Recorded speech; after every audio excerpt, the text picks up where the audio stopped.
The opening scene would be a boat or vessel, something of a remarkable size, although I didn't explore the full extent of its interior. This was my impression, or perhaps my real self-knowledge, and it is my personal self that doesn't understand how I can know the dimensions of something I haven't explored. Everything is, and so, connected to my real self, and standing real with the is, will have me in a place of being isness too, and so I just would be and see, accessing all information simultaneously. Any questions, queries, and doubts must stem from the personal created self. Anyway, it surely was a vessel of a mixed variety of peoples, and we all seemed to get along just swimmingly.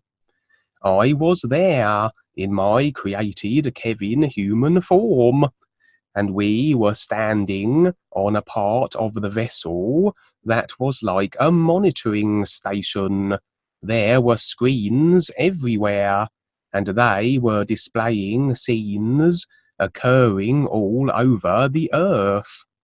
They may have been connected with actual networks and feeding us these happenings, or maybe they were a little like those view screens that Duane utilized throughout his adventures in the new books, where we could see events, past, present, and future. A few times I have been with guides also, and have regarded events in a similar fashion, like watching them on TV. A few experiences where the outcome wasn't as it may have been, and I had the opportunity to watch it on these view TVs, then become reinserted in the experience at a pivotal point and exact a more awareness viewpoint beneficial outcome. Anyway, the scenes were that of great disasters, the planet racked with apocalyptic type events. But here we were, safe aboard our vessel. At this point, Lindsay was here in the monitoring section, Lindsay being my sister, and was indeed the only one I visibly recognized. And this was the only point in the experience she would be here. The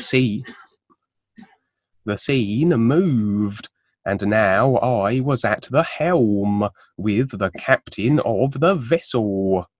I'm not very versed in ship terminology, but it was the section where all the steering wheels are, the driving area. A front row seat, the big windows affording us the view of the sea beyond, as we ploughed onward through the waters. At this point, I was in the form now of a robot, but was in no way diminished and restricted, as a robot may well have been, should one return to a robotized Earth in a future lifetime, as an example.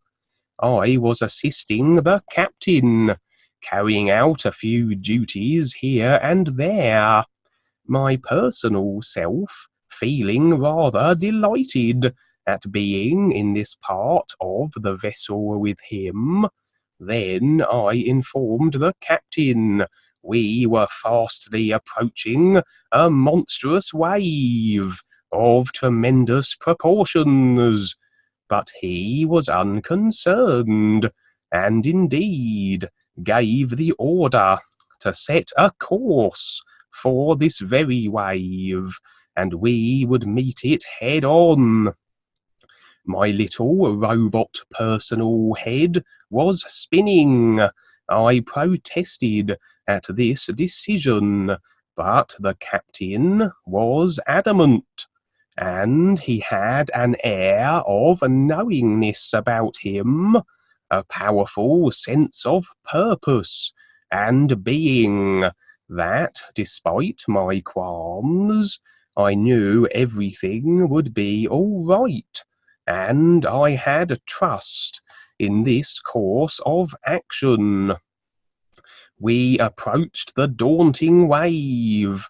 What preceded it was turbulent waters that half flooded the part of the vessel we were in, but I was confident that all would be well, and besides, the time for turning back was past. The mighty wave roared into sight. At the moment it should have struck the vessel, it transformed and seemed to be something else. It was more like rather a golden gateway. I couldn't really describe it, but this was the closest literal interpretation that best suited the impression as we passed harmlessly through it. We were in a new place now, fine buildings and many peoples everywhere. No longer on our vessel, it was nowhere to be seen, and here we were. At this moment I was with a handful of others, and the captain, and I know not as to where the other people of the vessel were. I was still in the form of the robot, and now the captain had another obstacle to negotiate, it would seem. He had to battle with the champion of this place, a very powerful-looking man, his body covered with markings and designs. The fight ensued, and although I felt the captain could win with ease, he allowed himself to be bested, and there he lay, defeated. One of the individuals I was with suggested I check for a pulse, and when I reached down to do so, the captain had vanished.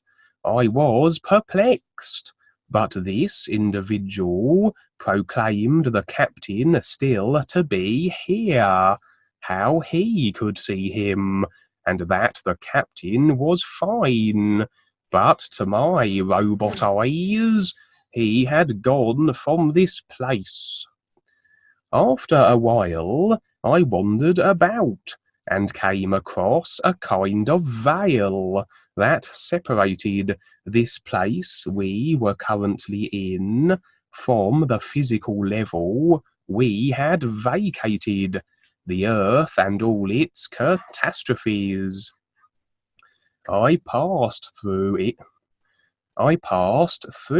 to take a look, evidently able to do this, and perfectly safe to do so. Standing in my real self then, I perceived a new world, a reconstituted world, very vibrant and fresh, compared to the diseased planet it had been. I clunked about on my metal feet, and came across lots of animals and wildlife. Some of the animals, based on their appearance, should have been perhaps aggressive, such as the snakes I saw, but absolutely none had any tendencies or inclination to be aggressive. They were all friendly, more inquisitive of me than opposed to my presence, here the dream would end. At first, I would have considered the vessel to perhaps be a place of safety, not unlike some of the other dreams I have had, where new friends are afforded safe haven as the world goes through its decided course of demise. Everything experienced being the overall effect of the causes set in motion through decisions, choices, and agreements. And as the majority are in agreement with ideas that represent demise and awareness constriction, then this is the experience they will have. But for those deciding to recognize their real intent and become more aware, they stand in the new nowness beyond cause and effect creation, and so through this choice, they will not be the unconscious effects of their unawareness, as the majority are. And it seems new friends deciding this may well be afforded a position that has them continuing on with their process unhindered by the coming global upheavals. I had the sense this was one of the new presentation vessels, as it had these televisions monitoring the world that were more along the lines of View TVs. Maybe not a vessel then in a physical sense, but a vessel already built on the real side, and its actualization on the physical dependent on agreement to make it so. So we were witnessing the final culmination of the restricted positions decided by the majority, and the demise of the planet agreed to and delivered, but we were safe here in our vessel. So maybe we were being taken to a safer position through the life levels to one which will give us a little breathing space for the completion of our recognition of the real universes and awareness process, traveling to this destination aboard the real side new presentation vessel. Evidently then, those with me here were new friends, or those with the real intent and heart for the journey, standing real and thus superseding the necessity to experience these end-time physical level disasters.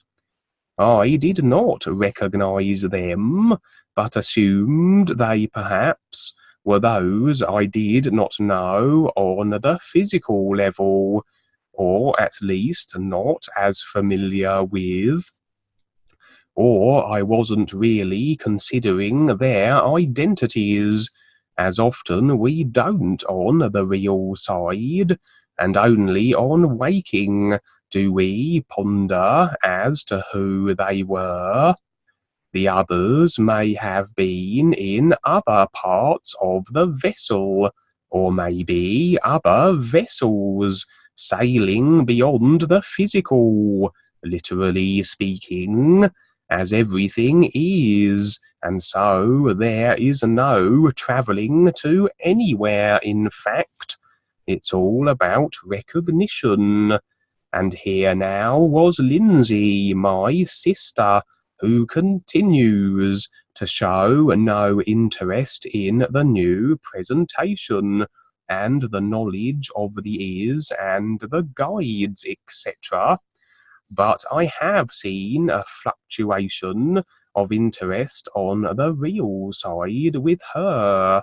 Sometimes she listens, sometimes she will not.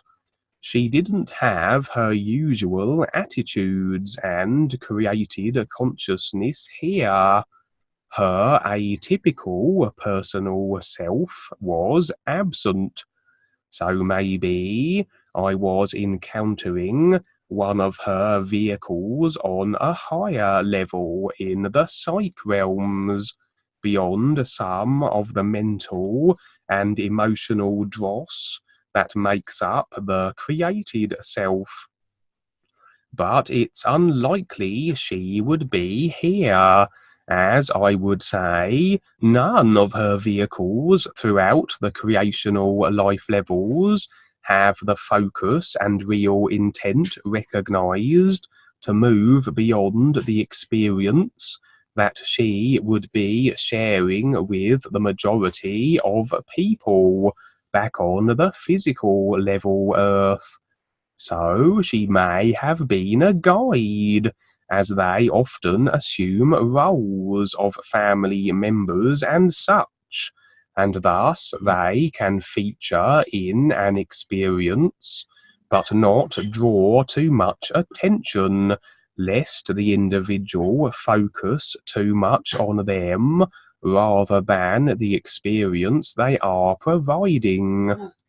With all individuals that we know, regardless of how we are with them, there will be emotional attachment and tap lines, particularly with family members. These must be released, or anything we cling to and tap lines us still will have us trapped in the cause and effect cycles of the incarnational creational matrix. So maybe this was a demonstration, a reminder of emotional tap lines I need to address, exemplified by Lindsay standing there. Maybe yes, she was a guide, but providing a demonstration by the very form the guide chose to adopt. Perhaps then I was successful, taking heed, recognizing this tap line, and deciding its removal, as now I was in the front of the ship, with the captain at the wheel.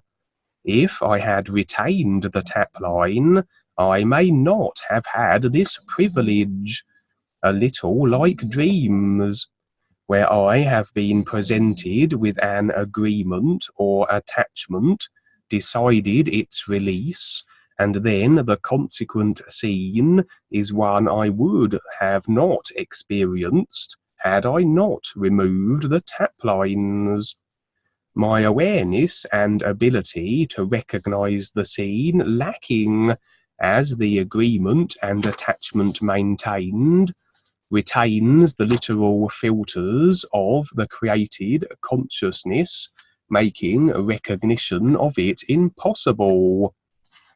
So had I not released this particular tap line, I may not have been in this scene, a continuous unfolding of positions made possible through the recognition of them by my willingness to take the next step, face my created self, and go through the process, which would ultimately have one standing with the ears if the journey was taken to its conclusion.